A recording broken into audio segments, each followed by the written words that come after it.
Alors, dans la belle dormition d'une culture qui se dit une civilisation, avec ses points de démarcation, comme dans une caricature d'Aristote, dans Éthique Nicoma, qu'un seul paragraphe qui s'amuse comme une Christ moquée, qui dit concave ou convexe. Alors, les points, la ligne de démarcation entre l'âme animale et l'âme humaine, c'est à discuter ultérieurement.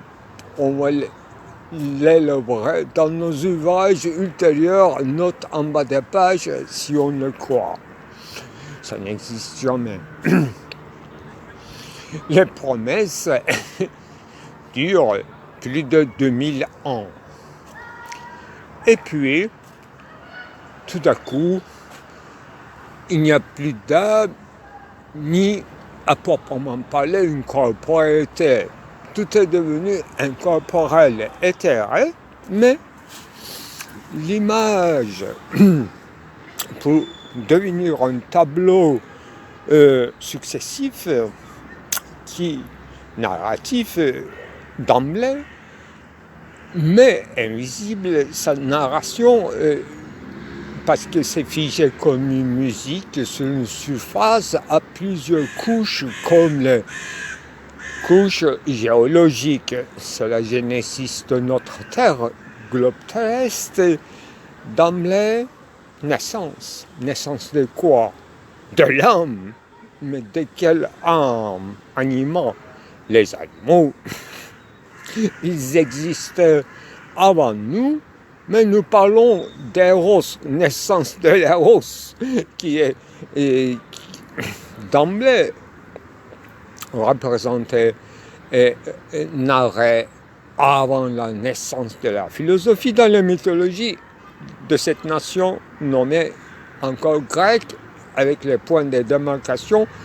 Je reboucle mon discours dont le concave et convexe est à discuter ultérieurement. Donc les points de démarcation d'une culture qui se dit une civilisation pour se différencier et qui se tait sur elle-même tout en parlant dans une langue impossible qu'on nomme Geisteswissenschaft, les sciences de l'esprit. Voilà, Geist.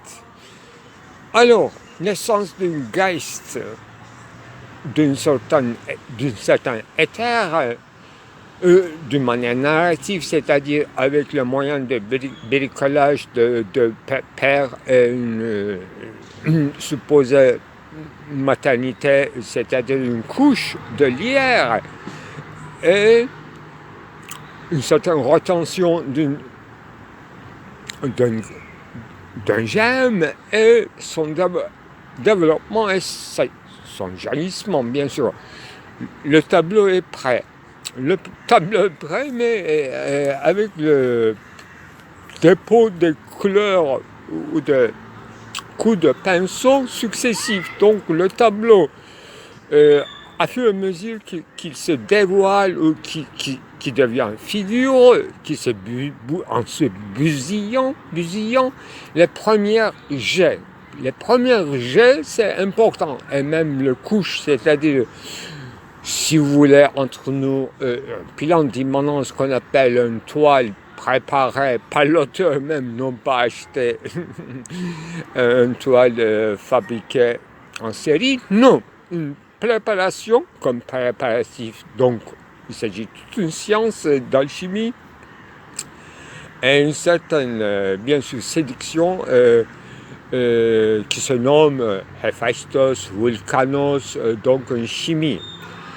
Donc, c'est le lieu de parler de la main, des mains, ou bien de la main en tant que concept du philosophe, c'est-à-dire celui qui se pense pour penser chaque fois autre chose. Il est obligé de se penser pour penser à quelque chose. C'est ça, définition minimale. horismos de la philosophie, sur lequel toutes les cas de figure pensifs, mélancoliques, flegmatiques, colériques se placent. Voilà, l'un de ce tableau qui est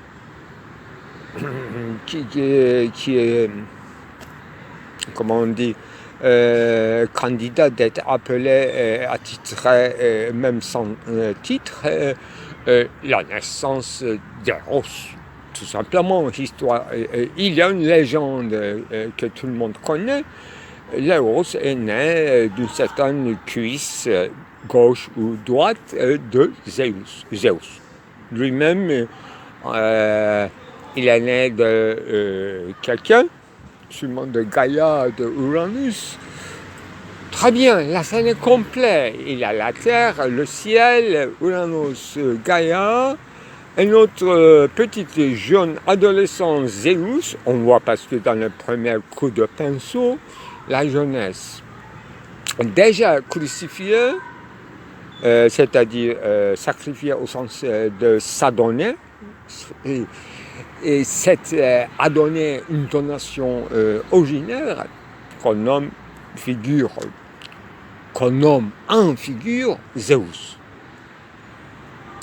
Très bien, mais le Zeus, dont le genre masculin ou féminin est invariable, parce qu'il s'agit d'une déité le plus supérieur qui soit possible, dans une ligne de démarcation, une épocalité. Donc, je parle toujours de tableau ce matin que j'ai entamé entériné, et un certain frayage qui a duré quand même une semaine. Pensif, à vrai dire, pensif au sens de reflet, de miroir, de narcisse, qui se fait écho,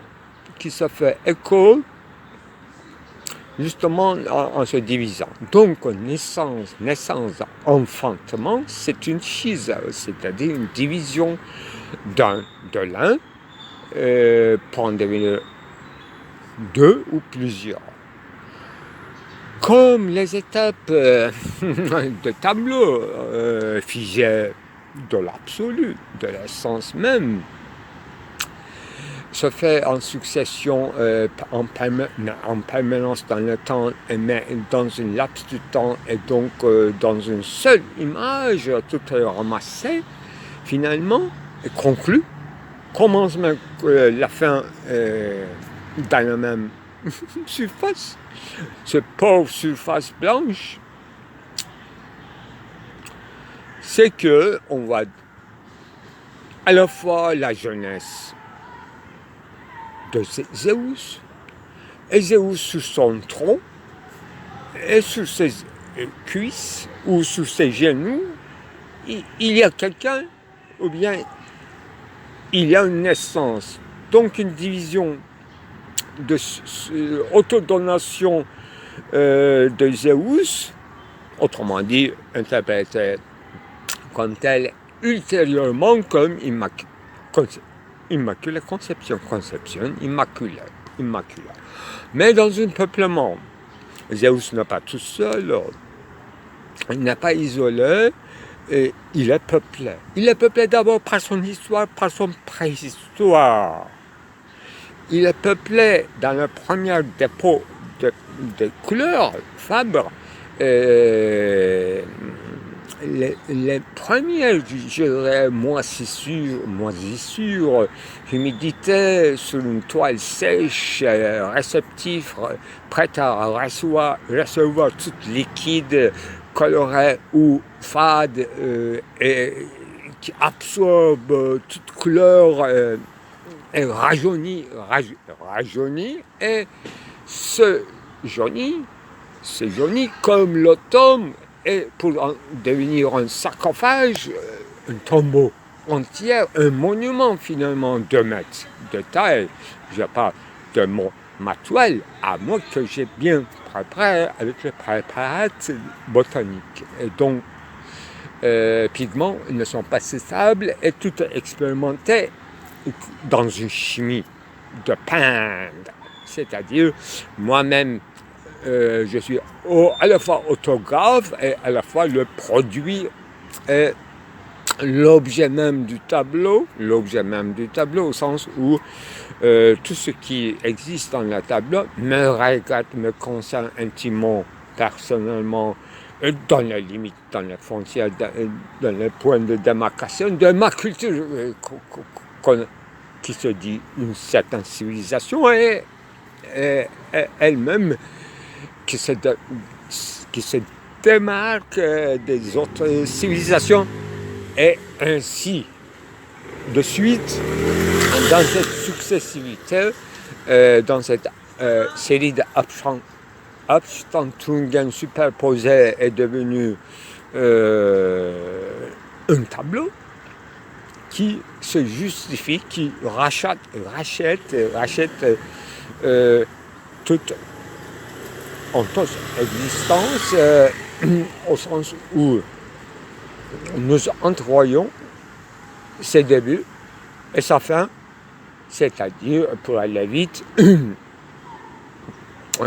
mais il s'agit d'une certaine confusion sémantique qui se veut que le Dieu soit masculin, le Dieu, et non pas la Dieu, et c'est de la même façon que Zeus ne soit pas Athènes noire, et ce n'est qu'une confusion, une équivocité, univocité, uniquement sémantique. Mais, comme nous ne sommes pas dans la couche de signification, mais de sens profond, dont la naissance, comme nous croyons à ce qui est incroyable, parce que comme nous ne savons pas, nous le croyons. Et la seule chose qu'on peut croire, c'est ce qu'on ne peut croire. Et dans cette logique d'une certaine entente de théologie négative à la manière des écoles écossaises, ce tableau, à la fois, concerne une paléontologie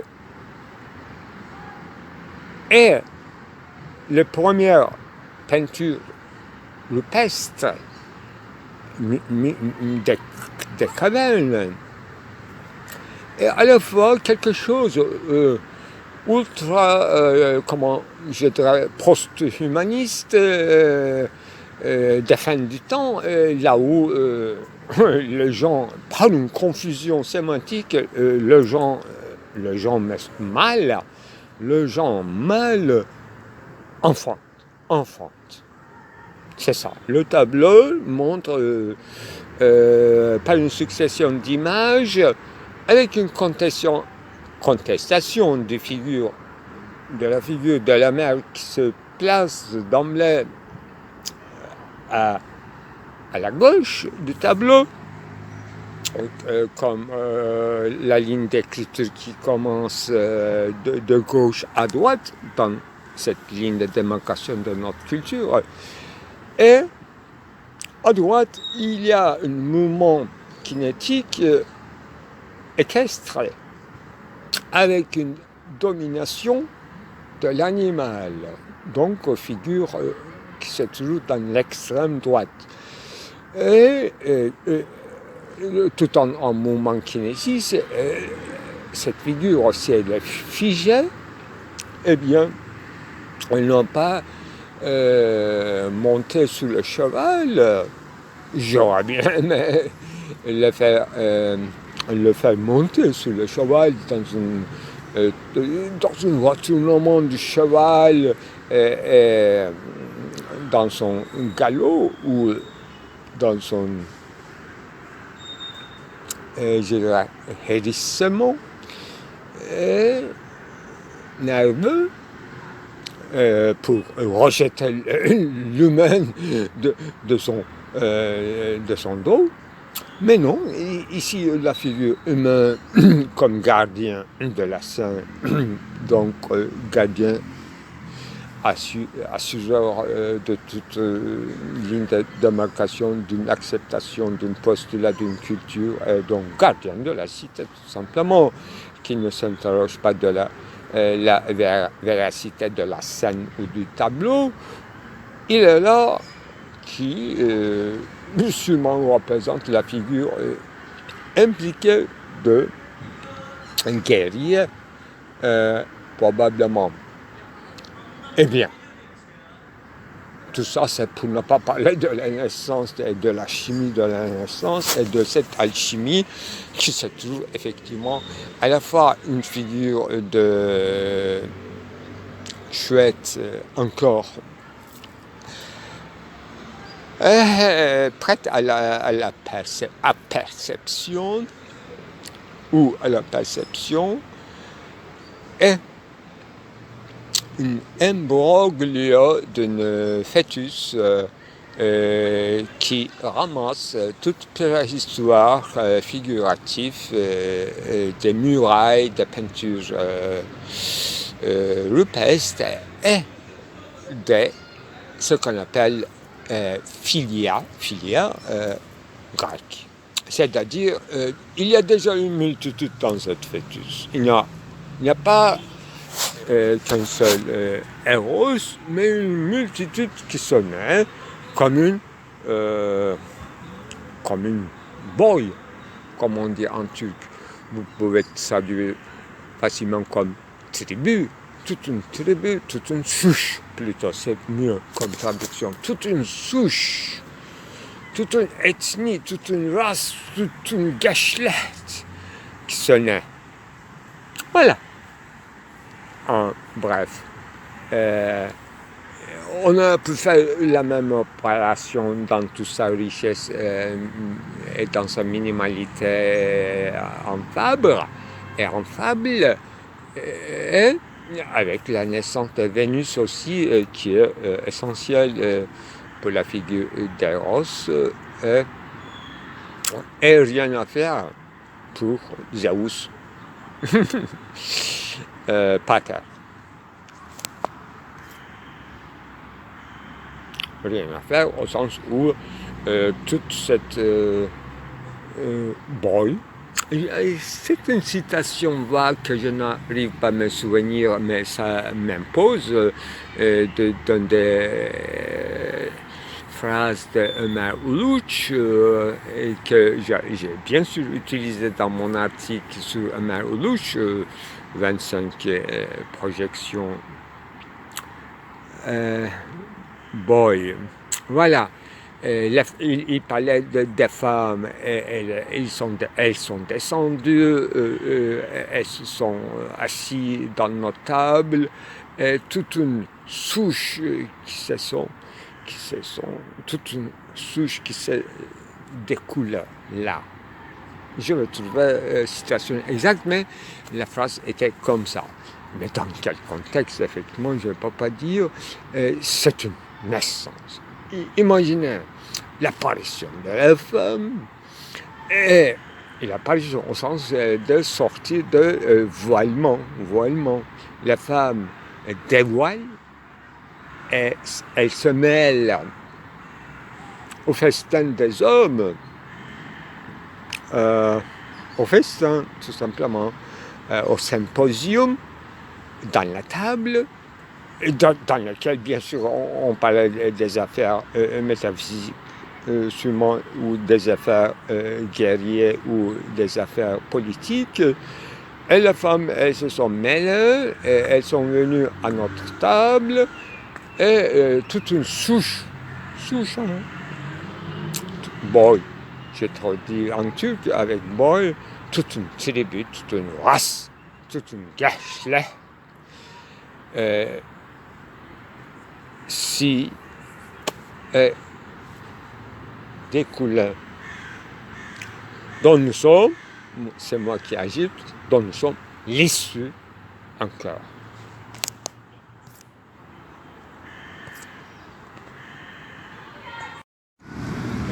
La poésie en projection. Ô matière, tu es seul qui existe, même formé, tu es mon boussole. Tu n'as qu'à toi-même, tu es impassible et tu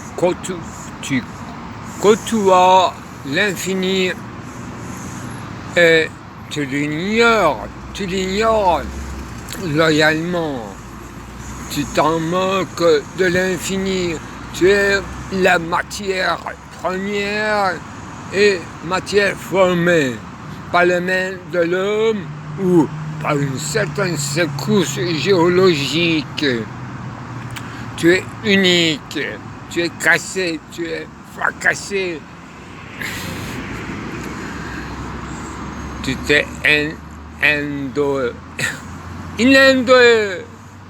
inondation te fait trépasser. Tu es intact, tu es bien poli, tu es gentil, tu es transparent, tu es docile, tu es réceptif. Tu reflètes mon visage à moi.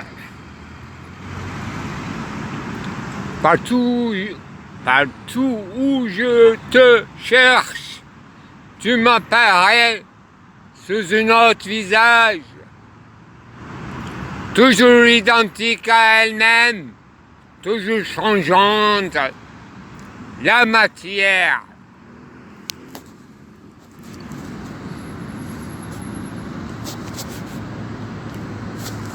Et il y aura des colporteurs qui te diraient des traîtresses. Pour qu'on ne soit que à structure de part en part extra, parthèse extra, en toute étendue, en toute largeur, en longitude, en verticalité, en transversalité. On est traversé par toi. Non, tu es unique, qui côtoie Baphomet. Ô cieux, sois notre témoin, ô la matière dont nous sommes issus, mais nous n'avons pas d'obéissance. Nous t'avons pas obéi. T'es fait. Nous sommes des poisons. Des portions de poison. Bien moulées. Bien truffées. En moulage, en filtrage, en bouillon.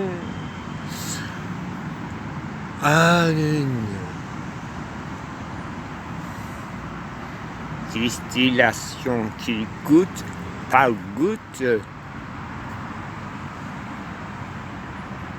Tu constitues les éléments constitutifs de nos amino-acides. Tu es devenu neutre, lointain, retiré sur soi-même, occupé par ses propres neutrons et protons et électrons. On a entré dans tes intérieurs, dans tes tripes, par la chimie, d'abord. Et physiquement, tu étais construite. Tu tu n'étais qu'une image. Donc, un certain petit moment, un laps de temps, disons, selon la chronologie du cosmos, je te dis la matière, tu n'étais qu'un sourire en passage,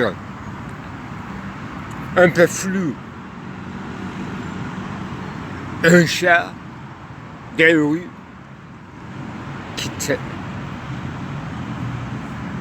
qui te porte même pas l'attention, d'une indifférence totale. Tu es maudit, on sait, la matière. Tout travail lourd se passe dans tes intérieurs, dans tes instincts, intestin instinctif, dans tes tripes, dans le langage courant de l'humanité. Tu parles avec tes minéraux qui infusent dans les plantes et qui fleurissent à tout prix, même en automne. Tu t'exaltes avec tes petites fils, avec tes petites filles. Tu es discret, mais tu nous avances des problématiques et d'une séduction et d'une parfum, d'une inhalation, d'une humidité sous haute pression, avant pluie, après la pluie. On te sniffe, on te sent par nos narines. Chaque minéral a une odeur différente, dont la couleur, comme effigie, s'expose en fleurs d'une plante et dans le flanc d'un animal, pourquoi pas. Tu connais les gibiers de Sibérie, dont la flanc bien engraissée, non pas à l'intérieur de l'extérieur, entre ces toisons. Et ça sent très mauvais dans la nature, mais quand on les purifie, ça fait du parfum, de la séduction pour anthropophagie. Tu ne connais pas l'histoire de l'esprit et tu n'as pas le droit de parler et de faire des citations ni de Logos, ni de Gaïa, ni de ta mère, ni de ton père. Tu es une sous-espèce dans l'ascendance et descendance astrale. Tu n'as qu'une forme passagère des forces qui te surdépassent en vitesse, en interactivité, en radiation, en pénétration. Tu n'es qu'une impure matière calcareuse. On attend, fais des efforts pour te purifier, pour obtenir une alchimie des affinités sélectives et constituer des molécules et des petites cellules qui se recomposent, qui s'orientent vers un mouvement de différenciation selon la fonction environnementale et dont un corps avec l'organe qui est prêt à perdre tous ses organes. Et même son corps, quand même éternel, il agira sur toi et tu crèveras de tes frissures et de brûlures dans une incandescence de choc de fréquence en ondes. Donc, tu seras vaincu finalement à la lumière, notre bon Dieu. La terre arrive. Pourtant, nourrissante. Bonjour, Monsieur Database Run. On suit à la fois développement et le progrès de votre pensée. Et récemment, et de manière intense, et de plus en plus, vos activités picturales et en dessin que vous partagez en fait avec les petites historiettes et des excursions sur plusieurs thèmes divers, eh bien, si vous consentez effectivement à répondre à nous, nous sommes curieux de savoir plus sur ce que vous êtes en train de faire. On va vous poser quelques questions simplement. Alors, quel est ou quel fut le sujet principal de vos dessins et de vos peintures? S'il y a un sujet principal, et préfériez-vous qu'on vous appelle un philosophe peintre ou un peintre philosophe? Alors, je ne saurais faire un bilan total de mes peintures et des dessins depuis ses débuts, mais il est aisé de les séparer chronologiquement. C'est pas seule approche possible à moi-même. Moi, si j'étais à ma place comme critique d'art, à la fois je suivrai le fil chronologique et autrement le procédé que je partage d'abord avec moi-même, avec grand étonnement, surprise, que je les appelle parfois des apparitions phanastaï, devant lesquelles moi-même je suis étonné. Donc c'est pas tout à fait quelque chose qui suit une chronologie, mais ça se passe dans une simultanéité, bien sûr, qui comporte une certaine temporation.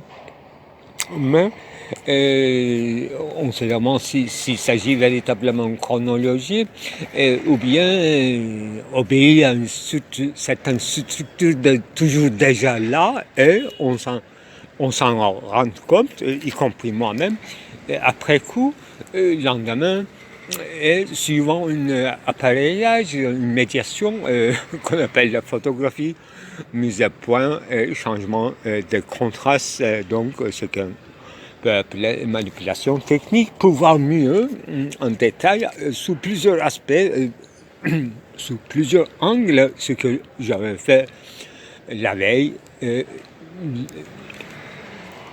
juste revoir à travers un écran, c'est-à-dire ce changement de registre de photogramme, et ensuite vidéogramme, qui est fait obéir à une autre narration, selon, disons, mon analytique, auto-analytique, passant par la trace, tracé de la trace ou du trait que vous appellerez bien sûr dessin. Oui, Je travaille et je pense également en même temps sur le destin et la généalogie du trait, de la ligne, point, surface et le volume, bien sûr. Et j'étais en train de préparer 3 séries de vidéos qui seraient intitulées tous les 3 donc les mains du philosophe. Là, ce serait une certaine réponse à votre deuxième question. Je me demande si je me considère encore philosophe tout en peignant toute peinte en apportant son cœur et en continuant à penser en termes picturaux. Effectivement, il peut être considéré philosophe et vice-versa. Mais est-ce que bien je suis si content complaisant avec le mot, le terme, l'appellation de philosophe, alors qu'il y a une discipline qu'on peut appeler parfaitement la pensée, ou la pensée du pensée, selon le plus noble citation d'Aristote, n'est-ce pas? Noéséus, la pensée pensante, effectivement, qui engloberait peut-être comme une sous-discipline la philosophie sous son nom antique que nous plaçons, sous laquelle nous nous plaçons à volontiers, mais avec toutes ces nuances et des réticences dans la discussion du passage de la philosophie ou de la métaphysique à la pensée en tant que telle, comme débat, est ouvert, bien sûr, par Heidegger. C'est à lui que je me réfère en faisant ce petit détour. Donc, je me disais qu'il serait aisé de séparer mes époques chronologiquement, et ce serait sûrement en 3 périodes. Une période qui précède mon départ à Paris, et le pendant Paris, et après mon retour de Paris. Tous les 3 suivent une différente aventure. Donc, pour la première, ce que je chercherais dans ces années 80, donc dans ces débuts des années 80, plutôt ce que je me chercherais en moi-même, ce serait une sorte d'exercice des lignes allant de l'abstraction pour donner une histoire, une drame à la figure, et dont les dessins à petite dimension me donneraient de m'expérimenter, avant tout, m'expérimenter librement. Donc, petite dimension, petit œil pour dessin, c'est très utile pour s'expérimenter librement et à bâton rompu, et cherchant à me préparer à des grands tableaux, grandes toiles, comme rêve, grand tableau à sujet. Donc j'avais une visée. Où certaines astuces de main de figure et de pieds de figure me semblaient assez exercées pour donner un effet naturel, entre guillemets, mon maximum du vivant, un effet naturel du vivant, mais j'ai vite aperçu que je cherchais plutôt un tableau figé, tout en, bien sûr, en m'exerçant dans le dessin du mouvement, du vivant. Je cherchais un tableau figé au sens de, suivant mes lectures de l'époque des écrits de Bertolt Brecht, sa théorie de théâtre, dont les scènes seraient des tableaux successifs et non pas une succession chronologique d'un drame. Donc au sens de brechtien de social gestus, geste social comme tableau, dont l'artificialité entre guillemets de découpage des tableaux signifiant leur dehors qui ne se montre pas emporterait chaque scène, chaque tableau emporterait toute charge d'émotion ou d'affectivité en eux-mêmes. Le seul grand tableau qui a abouti à quelque chose dans cette époque, quelque chose de durable, fut finalement un autoportrait sur ou entre le double miroir de notre salon, du salon parental, dont la tête s'était montrée par derrière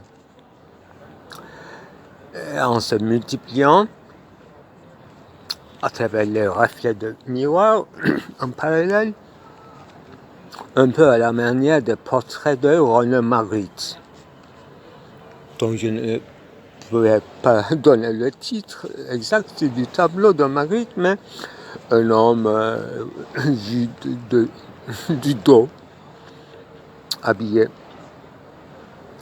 dont le visage est absent dans mon tableau aussi, et malgré sa parfaite calcul dans la géométrie abyssale du dessin, en couleur, restera pour toujours inachevé, en couleur diachromatique, je dirais, en fait, rose et marron jaune. Un peu du blanc, du vide, d'un inachèvement, le blanc d'inachèvement.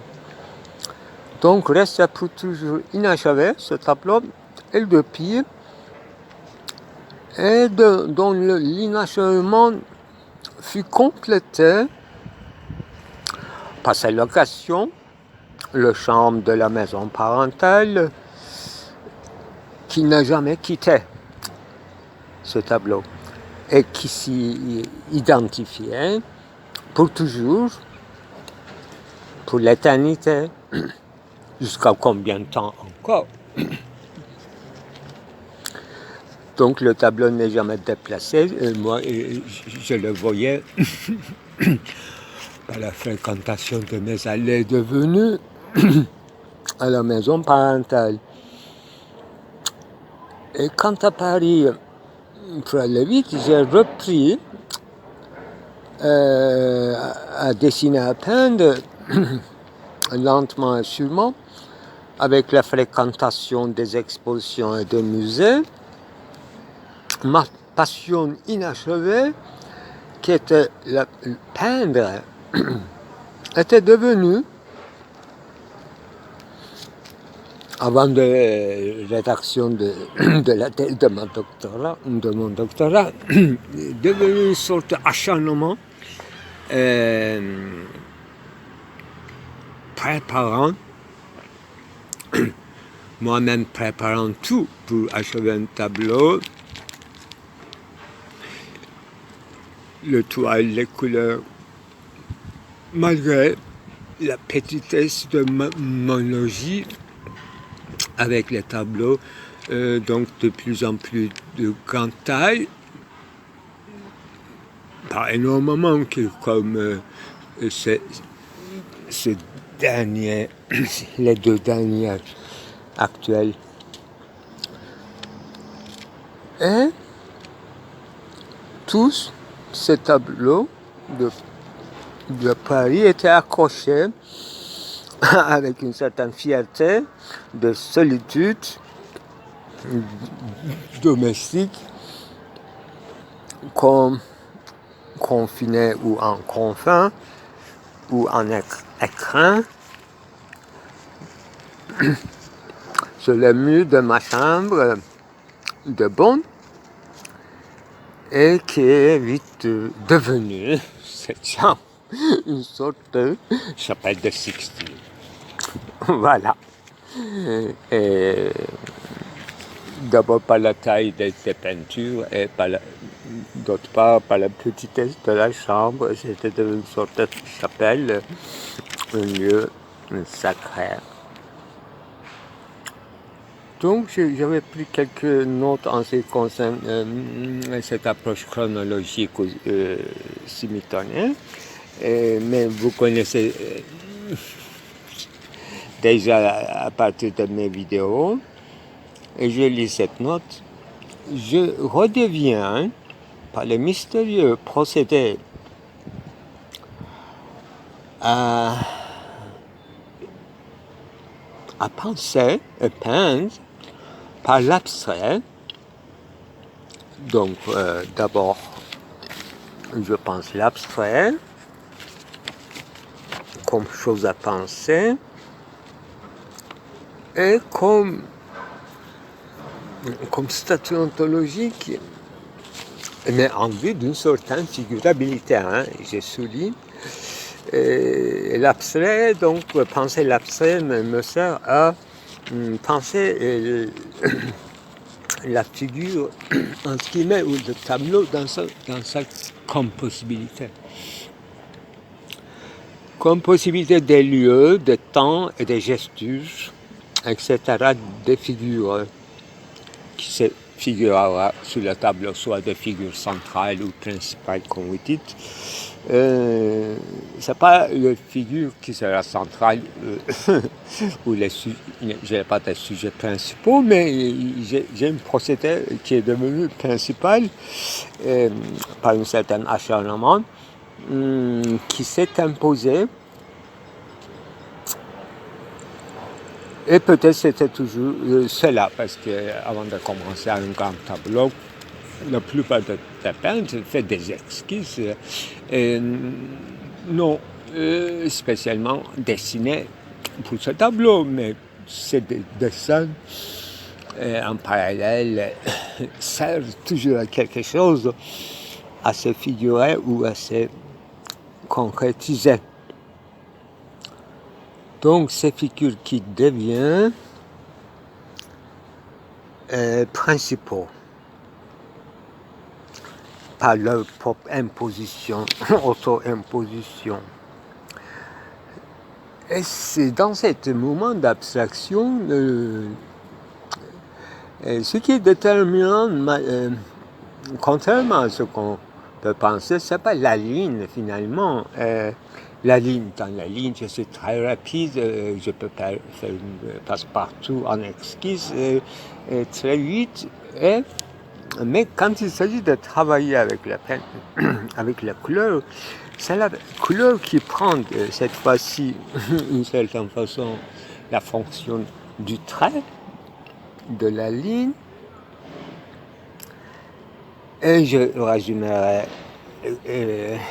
en essayant de définir d'une certaine façon la couleur. La couleur, c'est d'abord un acharnement, d'un certain enchantement de la matière, son chant, son incantation, sa vibration, comme matière, comme filet, et même j'allais dire Cora. Alors le thème ou le sujet principal se modifie, se métamorphose avec les couches successives. C'est ça que je narre dans mes vidéos, étape par étape. Grand exemple récemment, c'était transformation d'une coupe sacrée à une figure de hibou qui devient l'emblème de la philosophie ou d'une certaine après-coup de pensée, ou d'une certaine Erinnerung, d'une certaine distanciation avec le fait empirique ou réel. Et tout d'un coup, ce boîte, cette coupe devient hibou qui regarde, et qui pense, et qui devient une boîte noire fermée, une certaine caverne, une chambre caméra obscura, que j'appellerais sur l'écran un certain écran, ce qui cache, enferme quelque chose de précieux, qu'on ne peut pas nommer, mais effectivement ça tourne assez vite à une certaine douleur d'enfantement de le faire exploser cette boîte. Et le thème d'enfantement ou prénatalité, donc l'état de avant la naissance de nouveau-né ou bien de mort-né. La vie de mort-né, dans cette ontologie élargie, trouve une certaine place pour son interrogation dans un clair-obscur qui nécessite un recours absolu à l'abstrait au moment d'abstraction, et tout ça tourne autour d'une certaine figurabilité des figures figées, et plus que figées que mes dessins, dont le moment était mieux maîtrisé dans les petits dessins. Et dans le grand tableau, effectivement, c'est une sorte de distanciation qu'on peut appeler de l'ordre de l'idolâtrie ou un rapport à l'idole qui garde son distance. Je renvoie au livre de Jean-Luc Marion, Distance, idole à la distance. Effectivement, ça devient figé, c'est un peu à la manière d'une renaissance italienne. Et qu'est-ce qu'il faut nommer comme peintre Utrillo, peut-être, pourquoi pas. Et toujours dans le moment d'abstraction des pointillages et des lignes et des objets partiels, je pense Fra Angelico. Voilà, on peut donner plusieurs exemples, mais Bruegel, bien sûr, Hieronymus Bosch. Dernièrement, pourquoi pas, c'était quoi? Bien sûr que c'est une sorte de Blau Richter qui m'avait beaucoup obsédé. Qu'est-ce qu'il y a d'autre? À part Kandinsky, il y a... Ah oui, ce qu'on trouve sur le toit de cathédrale de Sagrada Familia.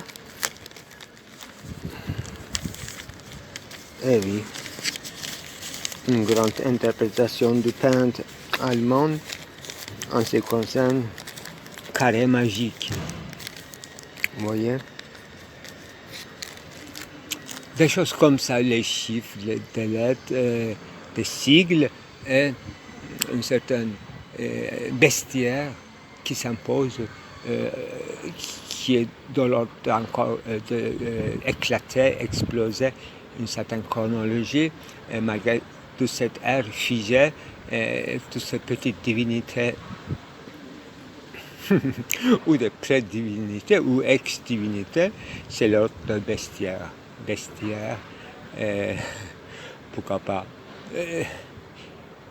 pré-ionienne, mykénienne, persique, babylonienne, mésopotamienne, etc. Vous avez tout compris. C'est le travail quotidien d'un peintre qui essaie de penser l'histoire de la figurabilité du sacré, pourquoi pas, n'est-ce pas? Ça y est.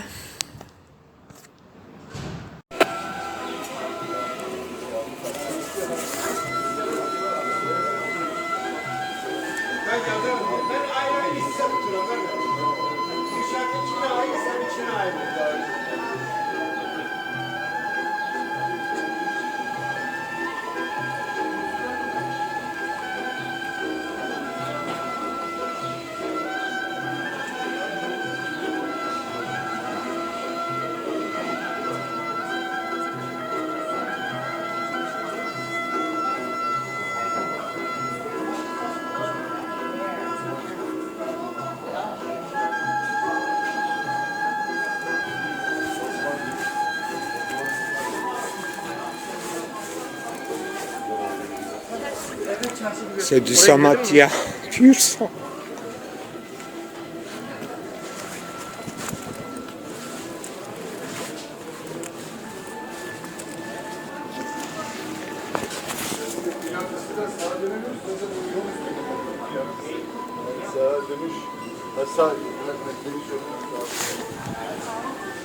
Ben, c'est mon temps d'y aller alors à Samatya, Samoteka,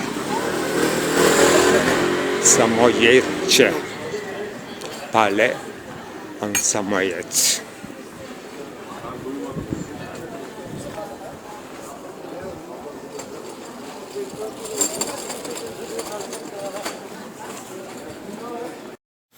Je veux ajouter juste une sorte de dicton qui est tombé dans les oubliettes et dont le sens véritable nous échappe. Nous faisons semblant par une certaine affinité de l'entendre, une certaine familiarité avec ce dicton, et qui est en turc, Dervişin fikri neyse zikri odur, et nous croyons le comprendre d'emblée, alors que ce n'est pas si facile que ça. Je vais vous traduire et proposerai d'y réfléchir, même écrire un certain devoir à la maison. Alors, Dervişin fikri neyse zikri öyle olurmuş. Actuellement, nous les interprétons comme une certaine lapsus. Donc, un lapsus révélateur veut dire justement c'est ça. C'est ça. Si quelqu'un pense quelque chose dans son plus profond moi, mais il s'exprime avec des mots différents, et à un moment donné, et il utilise un mot propre en ce qui concerne son idée, sa pensée latente ou toujours active, etc. C'est ça, une certaine interprétation de l'ordre de lapsus de ce dicton en turc, et en plus qui utilise deux grands mots en arabe, fikir, idée, et zikr, c'est-à-dire énonciation, ce qui est énoncé, tout simplement l'énoncé, ce qui est proféré, ce qu'on a visé,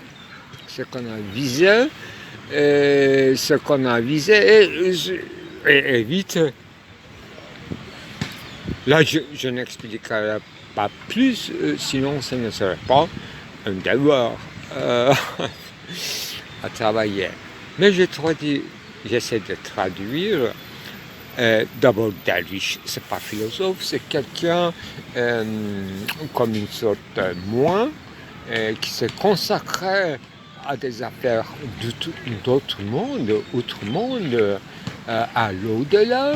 Donc, c'est quelqu'un fidèle à une foi et qui a des pratiques sur soi, y compris isolement et seulement, je ne dirais pas de flagellation, des jeûnes et mortification. Tout est possible. Il y a même une dot de Derviş, n'est-ce pas? Il y a un grand livre sous ces accessoires de pratique monastérielle chez l'islam. Alors que dans l'islam, on croit qu'il n'y a pas de monastère, et il n'y a pas d'interdiction de mariage pour les moins pour les prêtres. C'est dans une pratique ésotérique qu'on appelle tasawwuf, soufisme. Cela peut exister, c'est pas écrit, c'est pas obligatoire, mais ce sont des pratiques. Alors, donc le sujet en question, c'est derviche, comme le derviche tourneur, hein, vous pouvez. Il reconnaît ce dont il s'agit. Donc, les pensées profondes d'un saint en christianisme, n'est-ce pas, et qui étant travaillé par, ne serait-ce que par qui je dirais Flaubert, n'est-ce pas, Tentation de Saint-Antoine, les autres, Italo Calvino aussi, dans le dessin croisé. Ils ont travaillé la vie des saints, qui est bien connue avec tous ces emblèmes, etc. Mais zikr, ce qui est énoncé par derviche ou saint, un saint, ça n'a pas été très important, à mon avis, dans leurs analyses, mais plutôt les emblèmes, je dirais, ineffables, mais sensibles, tangibles, qu'on figure, on peut dire symbole, mais emblème, c'est encore mieux. Un emblème héraldique de Saint-Nicolas, c'est différent d'un emblème héraldique d'un Saint-Antoine, d'un Saint-Georges. Surtout, nous connaissons un peu mieux par image l'orthodoxie à Istanbul, etc. Voilà, donc zikr, le mot zikr qui fait un certain, n'est-ce pas, rime avec le mot fikr.